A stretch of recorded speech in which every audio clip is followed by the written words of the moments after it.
What's good, YouTube? Today I'm showing you guys my settings here in Modern Warfare 3 Season 1. I did change a couple of stuff when it came to my settings. Basically showing you guys that make me the player that I am here in Modern Warfare 3. I'm going to show you guys a couple tips, a couple things that I use to help me, just obviously be good at the game, I guess you can say. If you guys do enjoy, you want to see more videos like this, you want to see other sort of Modern Warfare 3 content, or just Call of Duty content in general, don't forget to subscribe to the channel, drop a like. I want you guys to comment down below if you are enjoying Season 1 so far. Let me know your thoughts on season. Let's hop right into my settings here in Modern Warfare 3. So we are going to start out with the graphics tab here. Obviously I play on PC. I have a dual PC setup. I have a 3090, as you can see on the screen. We'll get on to that in a second, but I do play on PC. I do not play on console. For my display mode, full screen exclusive is the best way to play because you get the most amount of frames. Display monitor, whatever your monitor is, that's what the name will be there. Display adapter, my graphics card, I have a 3090 Ti. Screen refresh rate, basically the hertz of your monitor. I have a 240 hertz, and the display resolution on my monitor is also going to be 1440. If you don't play 1440, I suggest you play 1440. Now the price of getting a monitor is hefty, you know what I'm saying, but it definitely is worth the price for sure. 1080 is not it. I will never go back to 1080 to be completely honest with you. So 1440 is just it. Aspect ratio, that's all default. Anything with the reset shaders preload bullshit. Display gamma, that came default as sRGB. Brightness, that's at 50. I keep mine back out of that. My NVIDIA reflex low latency, that's going to be off. I didn't turn that on. The sustainability tab right here, the echo mode is going to be on efficiency. For that, we have the VSync for gameplay and menus. For the gameplay is going to be off. For the menus is going to be 100%. For the frame rate, custom, I have it maxed out, so my PC can go to literally whatever sort of frames it can possibly get, no matter what. Focus mode is on 90. That's all default. I haven't changed any of that.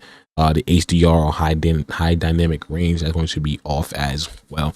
Now for the graphics tab for quality, it's going to be my custom, obviously custom, because that's, I changed a lot of settings, so it's going to change to custom. Render resolution set to 100, so mine will be 1440. If yours is set to 100 and it's 1080, that's obviously the resolution of your monitor, so it might be a little different. Dynamic resolution is going to be off. For the upscaling and sharpening, make sure you put it on Philadelphia FX Cast. This is the best one out of all of them. I can literally guarantee you that.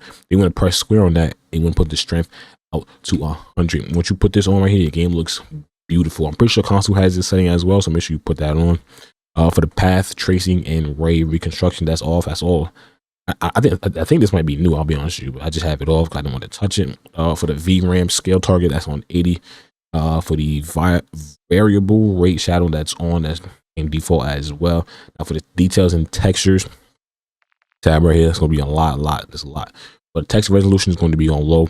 Same thing for the texture filter right here. We have the depth of field. You want to make sure you have that off because at a certain range, it makes the game blurry and you cannot see people at all. It makes the game extremely hard to see. It makes players very hard to see as well, so make sure you have that off. For the detail quality level, we have that on normal. Particle resolution, that's going to be on very low. The bullet impacts and persistent effects, both of those are going to be off. Shader quality, that's on low. You don't need that to be cranked up. For on-demand texture streaming, that's going to be on as well. Just download stuff like that from the back and makes the game look pretty. That's the best way I can say it. Same thing for the local texture stream quality, that's on normal. Either normal or low. I just keep it on normal. For the shadow and light, we have for the shadow quality, you have that on low. It's Call of Duty. A lot of these settings you don't need to have cranked out, to be completely honest with you. So screen space shadow, that's on low as well. The ambient collision is going to be off. We have the screen space reflection, that's off as well. Static reflection quality, that's low as well. Now for the environment tessellation, make sure you have that off. The volumetric, put that on low. You don't need to have the weather looking all crazy on your screen.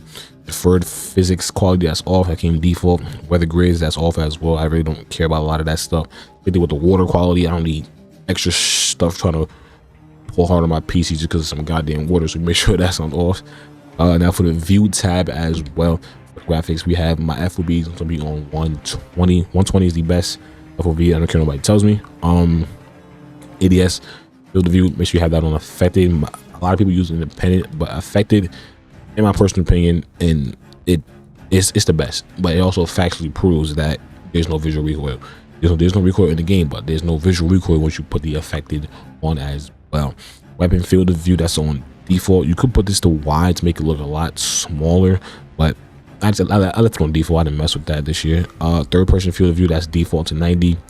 Vehicle field of view is also default as well. Now here I'm gonna give you guys a little tip right here to help your game not look so blurry and crazy. You go to camera right here, right? Well, make sure you have world and weapon motion blur off. No matter what, if you have both of those on, no matter what you do, the game is going to look blurry. If you have one of them on, whenever you move around, it'll look blurry. If you have the weapon motion blur on, it'll make your gun look blurry as well. So make sure you have that off. If you use motion blur, it messes with the visibility with this game. So make sure you have that off. Same thing with the fill grain as well. Make sure you have that off. You want the game to look as clear as possible. Now for the movement of your screen, first person, make sure you put that on least, because obviously whenever you get hit by grenades, you don't want your screen to be shaking all goddamn much. So 50 is the least that it can go to. I really wish you could just turn this off for your screen. It doesn't shake, but they still want that whole realistic factor to it. So put it to the least amount, which is going to be 50. For the third person, I kept these default. I really didn't care. It's third person, and I really don't play third person. For the inverted flash, this is all personal preference right here. We have that on. I don't want to go blind by the time I'm 30 because of the Call of Duty. But that's pretty much it for the graphics tab. I'm going to switch over to the audio tab as well. A lot of stuff when it comes to the audio tab is based on what your PC is. I'm going to go through this pretty quick. My audio mix is going to be headphone bass boost. Whenever you put bass boost on here for the headphones, you hear everything. I can guarantee that you literally hear everything. You hear shit from down the block, around the corner, in the deli. You feel me? But headphone bass boost is the best thing you can go on for this. Speakers and headphones, that's default to whatever your system is. You can change that to literally whatever you have connected to your PC or your console. Speaker output, that's going to be on stereo. That's the volume. Make sure you have that on 100. That's all that matters. Everything else you could change to what you want to hear, what you don't want to hear. Obviously, I have the music off because I don't want to hear that shit. But make sure you have the master volume on 100 so you can hear everything. Voice chat, obviously, if you want that on, you'll have it on.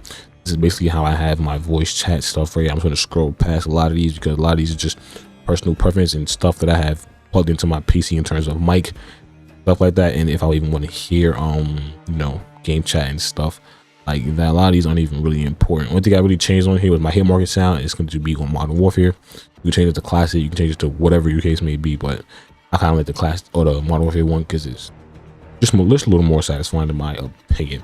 Now for the interface tab right here, it's also going to be personal preference as well. Subtitles, they have that default to whatever the case may be. All these is just subtitles settings. If you ever wonder why my game looks like that in terms of color, you literally go to the color customization tab and you can literally change this to whatever color you want. You could create colors if you really want to, but I literally just have me just change colors, add some uniqueness to the game. I just literally change the colors of enemies, change the colors of myself and my kill feed, and it makes the game a lot more better. It makes it a little bit more fun. So yeah, if you ever wonder how I did that, color customization tab right here. Now most importantly, I'm pretty sure it comes default, but you're going to make sure your minimap is on square, because whenever you have it on square, you see a lot more and you get a lot of more information from it. If you have it on circle, you can literally see from the picture. If you have it on circle, you lose a lot of information that you can possibly be getting. So square is the best one. Anything with minimap rotation, if you have minimap rotation on, it's a lot easier to read what people are doing, because you know, you can tell that, okay, you're coming in the same direction as me. So rotation makes it a lot easier. Horizontal compass, you have that on if you want. I turn that off because I really don't give a shit about that. For the crosshair, me personally, this year and these last 2 years, the crosshair has been very shaky, so I put on center dot so it can help my centering a lot better, and I put on the biggest thing so it definitely can help me center a lot better, because when that big dot is in the middle of the screen, I know I have to, you know, aim that before I initially aim my gun. So center dot being on the largest setting right here definitely does help. Hit marking and visual, make sure you have that on. Damage based hit markers as well, make sure you have that on. Player's name, also full name, make sure you have that on, because it definitely will help with visibility.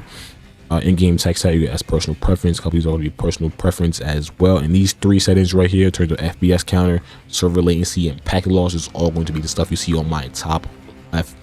Yeah, a lot of this stuff right here is just all default to how your PC really is, and what you personally just want to see about that. So that's enough for interface, audio, and graphics. Now we're going to be going to the controller tab. Before I do start, I use a Scuff Impact controller to PS4 controller. I got 2 paddles on the back. Right paddle is going to be for jump. Left paddle is going to be for melee. So I got to punch on people. Optimal input will be controller. Button layout, tactical, flip. In other words, you R1 and L1. So it's on tactical, and you slide with R3. You melee with circle, stuff like that. Bumper pane, that's off. This right here is the flip setting. Make sure you turn that on. Shoot you with R1 and L1. Oh yeah, another thing about my controller, I have click triggers, so my triggers are a lot instant than a regular PS4 controller or regular PS5 controller. So that also comes with bonuses with the Scuff. You can get a Scuff, you really don't need a Scuff, stuff like that. But if you want one, then you can get digital triggers. Stick layout is going to be default. Control vibration, make sure you have that off. No one wants playing the game with their hand getting all vibration and all that type of stuff like that. I haven't used vibration in years, so if I used it now, my hand probably will fuck around and go numb just playing the goddamn game. Dead zone, my dead zone this year is going to be on a 15, which is kind of pretty high. I'll be completely honest. You probably should lower that at some point, but I don't have stick drift. But this year they added a new feature where you can test your stick drift. See, no stick drift right here. Like, see if I, even if I just lowered it, like if I put this to 0, you can literally just test your stick drift. See, now it's moving a little bit. If I just put it up a little bit, it stops moving. You know, so definitely just you can adjust this how you please and stuff like that, and just you can literally test your dead zones to see how much you must high and how low you should put that actual setting, which is actually definitely a W thing by Call of Duty. I can definitely not lie. Sensitivity this year is going to be on 7.7.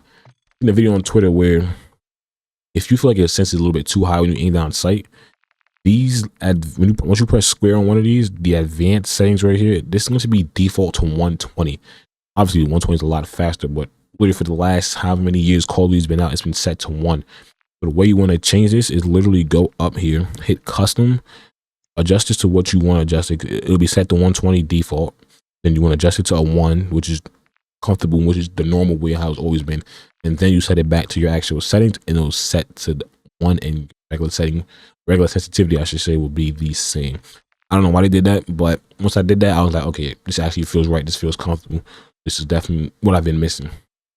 ADS multiplier is going to be on 1. This all this right here is going to be on default. So we're going to just scroll right on by. All this is on standard. All these is going to be default. I didn't touch any of this except for the aim response curve type. Make sure you have that on dynamic. Like I always say for the last couple of years, dynamic literally aims for you. And you definitely need it this year because aim assist isn't as strong. So dynamic does come in clutch as well. A lot of this stuff right here is going to be on default. I didn't touch any of this stuff. That's off right there. Aim assist, make sure you have that on, obviously, stuff like that. And I didn't touch any of these settings. Now for the gameplay, there's only a few settings I want to go through on here because I did actually touch a couple of these. I use automatic tack sprint, obviously, because I don't want to break my thumb and or break my control in because I'm supposed to do that. So we have that automatic tack sprint. A lot of these right here are going to be default. One thing I did change was the slide/dive behavior. I put it to slide only, makes slide canceling a lot more smoother. So if you put this on right here, just know that you can never dolphin dive again. Every now and then it might fuck around and glitch and dolphin dive you, but besides that, you can never dolphin dive again. Only time you press the button, you are going to only slide. So I have that on. I really don't care to dolphin dive. Dolphin dive is it's cool and all stuff like that, but I prefer to slide around and be very, very sweaty with my slide cancel. But a lot of these right here are going to be default. A lot of these right here I didn't touch, so I'm just going to scroll on by. These two settings right here probably will be the same if you play Warzone. A little different, I should say. Play Warzone, but besides that, for multiplayer, keep it all the same right here. A lot of these is default. I didn't touch any of these settings. But that's going to be it for my settings here in Modern Warfare 3. I want you guys to comment down below what's your sensitivity in Modern Warfare 3. If you did enjoy, want to see more, don't forget to subscribe to the channel, drop a like. I'll see you guys in the next one.